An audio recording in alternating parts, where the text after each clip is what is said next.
안녕하십니까, 정재현입니다. 전날 뉴욕 증시는 혼조세로 좀 마무리가 됐습니다. 다우지수가 약보합세에 좀 마무리가 됐습니다. 나스닥 시장 같은 경우는 1%가 조금 넘게 상승을 해주면서 마무리가 됐고요. S&P 500 지수는 0.45% 상승을 하면서 마무리가 좀 됐습니다. 물가지표가 좀 괜찮게 나왔어요. 예상치에 부합하는 발표가 좀 있었습니다. 그러면서 장전에 발표를 했었죠.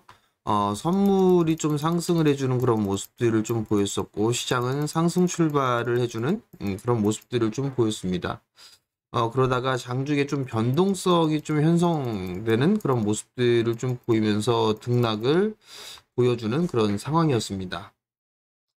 커뮤니케이션 섹터와 IT 섹터가 강한 그런 모습들을 좀 보였었고요. 반대로 에너지 쪽 섹터와 금융주들, 이런 쪽 섹터는 약한 그런 모습들을 좀 보였습니다. 한국 시장도 이러한 영향을 좀 받을 것으로 예상을 하고 있는 그런 상황들이고, 야간 선물 시장이 강보합세에서 좀 마무리가 된 그런 상황들인데, 오늘 한국 시장도 상승 출발을 할 것으로 예상을 하고 있지만, 오늘 일단 옵션 만기일입니다. 그렇기 때문에 급등이 나와주는 그런 모습들보다도 일단 혼조세 정도, 강보합이라든가 뭐 요 정도에서 좀 마무리가 되지 않을까, 그렇게 좀 보고 있습니다. 잠깐 시장을 좀 보게 되면 나스닥 시장 같은 경우는 전고점 돌파 시도가 좀 나와주고 있는 그런 사항들이에요. 국내의 코스피 지수와 좀 비슷한 그런 모습들을 좀 보여주고 있죠. 국내 같은 경우에 코스피 시장을 좀 보게 되면 고점을 뚫어주고 난 이후에 좀 눌림목 구간입니다. 근데 오늘 옵션 반기인 그런 상황들이고, 여기에서 61선 자리대를 지지를 해주느냐 아니면 추가적으로 한 단계 더 밀리느냐, 요게 이제 관건으로 좀 볼 수가 있을 것 같은데, 아직까지는 이 자리대를 이탈하는 그런 모습들보다는 좀 지지를 하려고 하는 그런 성향이 좀 강하지 않을까라고 좀 보여지고요. 잠깐 분봉을 좀 보게 되면, 양시장 모두 보게 되면 21선에 있어서의 저항 자리대로 부딪히고 있는 그런 모습들이고, 이 고점을 기준으로 해서 좁은 박스권에서 좀 진행이 되고 있는 그런 사항들이에요. 결국 325포인트 자리대를 좀 지지를 해주게 된다라면 일정한 부분들의 반등은 좀 나올 수 있으나, 이 지금 좁은 박스권에서의 흐름들은 다음 주에 결정이 좀 되지 않을까, 넘어서는 그런 모습들이 나오는지 밀리는 모습들이 나오는지는 다음 주에 좀 결정되지 않을까라고 좀 보여집니다. 코스닥 시장도 마찬가지죠. 고점과 고점이 낮아지는 그런 모습들을 좀 보여주고 있고, 저점 그대로 지지를 해주는 수렴 과정을 좀 거치고 있는 그런 상황들인데, 마찬가지로 21선에 있어서의 저항 자리대로 좀 부딪히고 있다라는 점, 그렇다는 얘기는 매수에 대한 부분들은 급할 것 없다라고 좀 보시면 좋을 것 같습니다.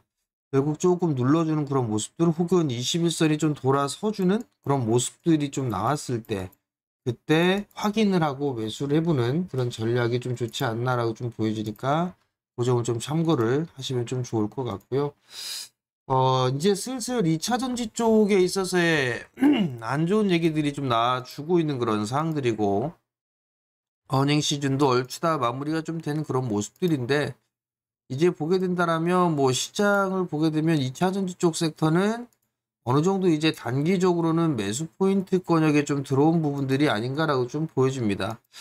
단기적으로 사실 좀 제법 밀려내려왔어요. 뭐 LNF 같은 경우는 35만 원짜리대에서 24만 원을 깨는 그런 모습들이 좀 나타났습니다. 에코프로나 에코프로비엠 마찬가지로 좀 제법 밀리는 그런 모습들을 좀 보였었는데, 일단 단기적으로 이제 분할 매수 포인트 자리대로 좀 진입을 했던 부분들이 아닌가라고 좀 보여집니다. 그렇게 된다면 시장에 있어서는 순환매적인 그런 모습들이 좀 나올 수가 있겠죠. 그러면 2차 전지 쪽의 종목군들이 어느 정도 이제 바닥을 만들어 가고, 여기서 이제 반등 시도에 대한 타이밍이 좀 나오게 된다라면, 여기서 이제 뭐 셀 기업이라든가 아니면 양극재 이런 기업들, 또는 소재 쪽의 기업들, 이런 기업들이 이제 순환매가 좀 나올 것 같은데 무리하게 뭐 상승을 해주는 그런 모습들이 나온다 따라 들어갈 필요성은 없을 것 같습니다. 왜냐하면 여기에서 바닥을 치고 나니 다시 또 고점을 넘어가거나 이런 모습들은 좀 보여지진 않거든요. 그렇기 때문에 이 매수에 대한 부분들은 단기적인 관점이다라고 좀 보셔야 되지 않을까라고 좀 보여지니까 그 점 좀 참고를 하시면 좋을 것 같고요. 시장은 일단 여전히 순환매예요. 순환매가 좀 진행이 되고 있는 그런 사항들이고 종목작으로 좀 진행이 되고 있는 그런 사항들이기 때문에 이슈라든가 혹은 실적 이런 부분들이 이슈가 되면서 혹은 매수세가 좀 쏠리면서 상승을 해주는 그런 모습들이 좀 나오고 있어요. 어제 같은 경우는 뭐 자동차, 최근 들어서 자동차 쪽과 부품주들의 흐름들이 좀 양호했었고요. 그리고 난 이후에 뭐 전선 쪽이라든가 전력 뭐 이런 쪽의 종목군들도 양호한 그런 모습들을 좀 보였는데 대체적으로 이들 종목군들이 실적이 좀 나와주는 그런 모습들을 좀 보여주고 있다라는 거. 그러면 결국은 실적주들 위주로 보는 전략이 좀 필요하다.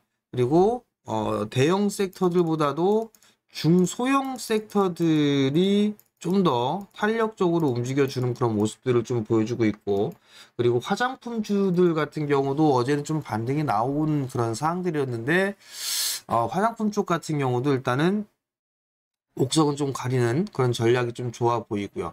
결국 따라 들어가는 것보다는 좀 눌림목을 좀 기다려보는 그런 전략이 좀 좋지 않나. 그리고 오늘은 옵션 만기이기 때문에 추격 매수는 조금 자제하는 그런 모습, 그런 그 전략을 세워야 되지 않을까라고 좀 보여집니다. 여전히 시장은 박스권에서 좀 진행이 된다라고 좀 보시면 좋을 것 같고요. 추가적으로 뭐 조정을 하락을 한다? 뭐 그렇게 보인다면 매수 관점으로 좀 봐도 좋을 것 같고, 삼성전자를 좀 기준으로 보게 된다면 삼성전자 같은 경우도 고점 돌파 시도가 좀 나오다가 좀 밀려 내렸어요. 결국은 여기서 추가적으로 상승하는 것보단 61선짜리대의 지지 부분들을 좀 체크를 해보지 않을까 싶습니다. 그러면 한번 좀 눌러줬을 때 보는 전략? 뭐 이런 쪽이 좀 좋지 않나라고 좀 보여지고, 여전히 이제 LS라든가 LS일렉 뭐 이런 기업들 실적이 좋아서 움직였던 기업들이죠. 이런 기업들 같은 경우는 조정을 받을 때 21선에 대한 지지를 보인다거나 그 부분들보다는 한 차례 좀 눌러주는 그런 모습들이 좀 나왔을 때 보는 게 좋지 않나라고 좀 보여지고요. 순환매가 좀 나오게 된다라면 철강 쪽이라든가 아니면 화학 뭐 이런 쪽으로도 순환매가 좀 나와줄 수도 있는 그런 상황들이기 때문에 이런 쪽 섹터도 한번 보시면 좋을 것 같고요. 그리고 IT 섹터 같은 경우도 이제 조정을 좀 많이 받았죠. 순환매가 좀 나오게 된다면 IT 쪽 섹터도 오늘도 오늘 부근 오늘이나 내일 뭐 이 정도가 된다면 순환매가 좀 나올 수 있지 않을까 그렇게 좀 보여지니까 좀 참고하시면 될 것 같고, 지수에 대한 부분들은 올라가도 일단 저항대로 부딪힐 수 있다라는 거. 그 저항 자리대가 위로는 330이에요. 위로는 330으로 좀 볼 수가 있을 것 같고, 코스닥 시장 같은 경우는 852 위니까 일단 1차적으로 짧게 보게 된다면 840 언더예요. 그렇기 때문에 요 자리대가 중요하고, 결국은 5일선 자리대를 회복을 해주느냐 해주지 않느냐, 이게 좀 관건으로 좀 보여지니까 무리하게 좀 추격 매수는 자제하자라는 그런 말씀을 좀 드리도록 하겠습니다. 자, 매일 영상을 좀 올려드립니다. 투자 전략이라든가 관심 있게 볼만한 종목군들, 섹터들 좀 말씀을 드리고 있는데요. 보시는 분들은 구독 신청 좀 해주시면 좋을 것 같고요. 그리고 알림 설정 해놓으면 영상을 올릴 때마다 알림이 뜨겠죠. 그럼 그때 바로 확인할 수 있고 10분 내외로 하니까 구독 신청 부탁드리고요. 알림 설정 해주시고, 그리고 다 영상을 보시면 좋아요도 한번 클릭해 주시면 감사하겠습니다. 자, 오늘도 성공 투자하시고요. 저는 내일 다시 찾아뵙도록 하겠습니다. 마치겠습니다.